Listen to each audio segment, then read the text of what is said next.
Wisconsin father found guilty of murdering son.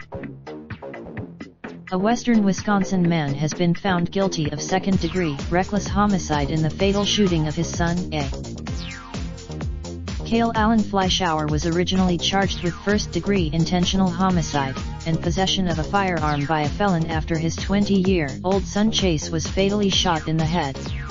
Wisconsin State. Early the morning of April 14, 2018, Fleischauer's daughter Summer called 911 and told dispatchers her brother had shot himself.